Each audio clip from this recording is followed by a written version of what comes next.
Bless up my sports to the one people. Back at it again with another video. Thank you all for checking this one out. Hope everybody is doing well. Hope you're all having a fantastic Sunday thus far. Now, we just lost an ODI series to New Zealand. We lost the series 3-0. Going into the series, I don't think that a lot of fans really gave us a chance to win the series, right? Coming out of it, there are quite a few things that we could point on that we really and truly need to adjust.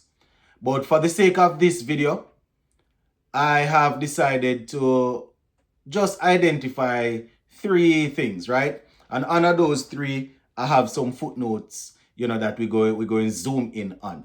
So just give a listening ear, my people. The comment section is open. I know for a surety I am not going to cover everything. So you can go in the comment section and just let me know some of the things that you identified in this series. Now, the first ODI, we were restricted to 262, right? Second ODI, 247 off 34 overs. Shea Hope getting 109 there. The third and final ODI, they left the worst for last. 161 all out. So right up front here, you can see that the batsmen didn't do their job, And it's something that we have become accustomed to, where we go into a series and we really and truly expect the bowlers to create miracles while just one or so batsman, try a thing. Really, really sad. I am not saying that we should have gone there and overthrow New Zealand and beat them left, right, and center. No, I'm not saying that.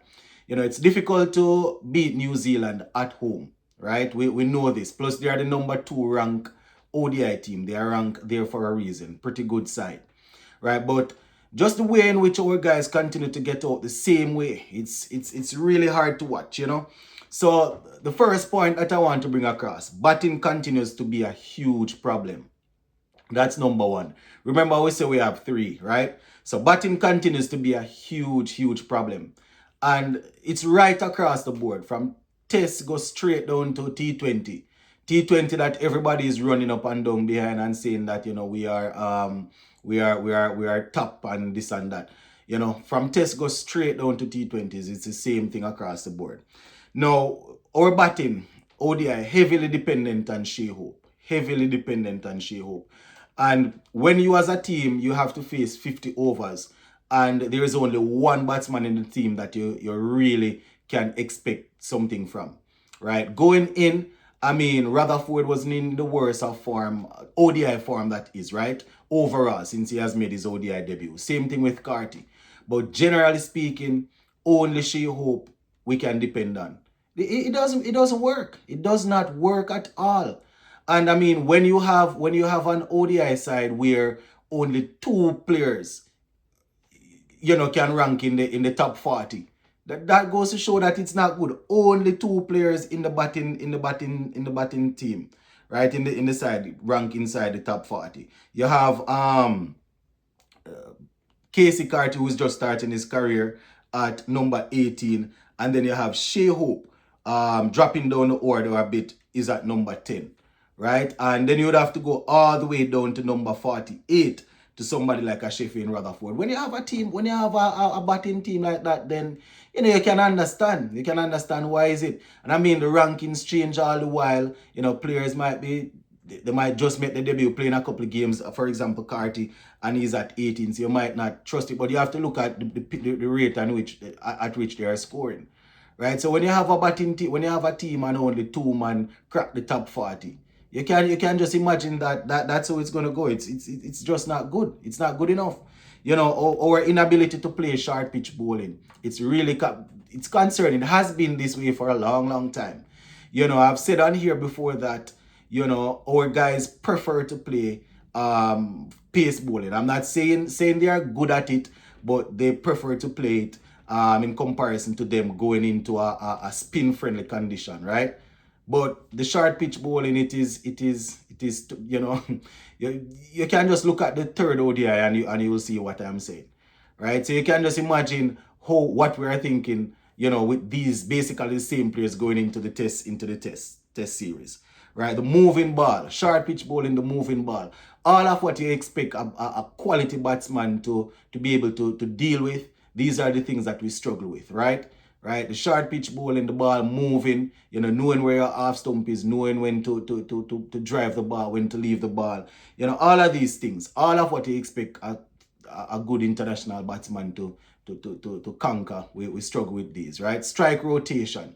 And I'm not saying that we should be great at all of these, because every batsman you can think of, there is a weakness, right? Or there is a possible weakness that bowlers are working with, right? But when you have a team that you can get the batsman out with short pitch bowling, you can get them out if the ball is reverse, is just swinging. When you have all of these things that you can target them with strike, when you know that they're not going to rotate the strike, they're always going to look to go for boundaries, hit the ball in the air. These things, it's just tough. I mean, CWI said they are bringing in a batting coach. Whoever this batting coach is, or consultant, whatever they want to call him, he's going to have his hands full. And what I would suggest is they start fixing it from the lower level coming up. These guys who are international cricketers already and they are in their late 20s, you can't really fix these people. You can help them to adjust things, but I don't know that a man that is 28, 29 and thing going on. I don't know that you can fix them to turn them into a world class player. They have to find a way to fix the system to target the players from under 13 coming straight up. You understand?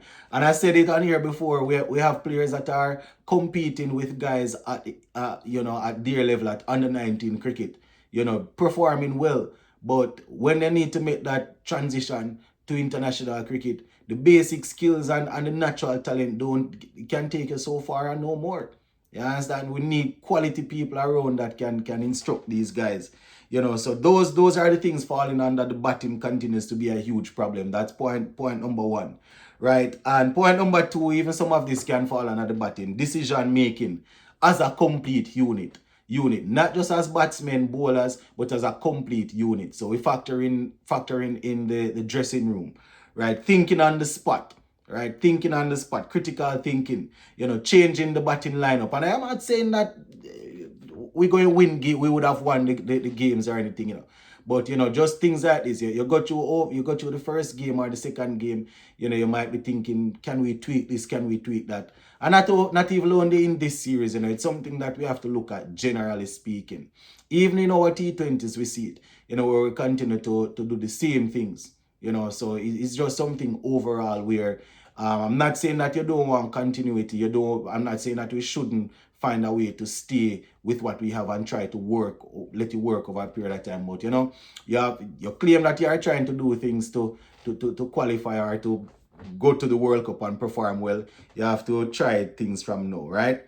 Talking about squad rotation, right? I spoke about this after almost every game. Right, I'm not saying that who is on the bench would just easily walk in and win the game, but squad rotation. I'm talking about players that are in the squad already, Just squad rotation. The third and final thing that I'm going to identify in this video is just bowlers continue to the bowlers have to be healed, considering they aren't our the first choices, all of them. They have to be healed. We have to heal them. Jayden Seales, as we know, is still making his way in as it relates to ODIs, and he was leading the attack there. Then we had the likes of Romaro, Shepherd, Ford, Springer, all of these guys coming in, right? We have to heal the bowling unit, right? Bowling wasn't all over the place. I mean, the second game it was all over the place. The second game when we made that 200 and odd off 30 odd overs, that was all over the place. But the first ODI we restricted them for 269, right? 269. You cannot ask for more than that. You cannot ask for more than that. You understand? And then we saw what happened in the third game. In the third game, we just made 160 odds, so our bowlers didn't really have much to do. And they even picked up some wickets.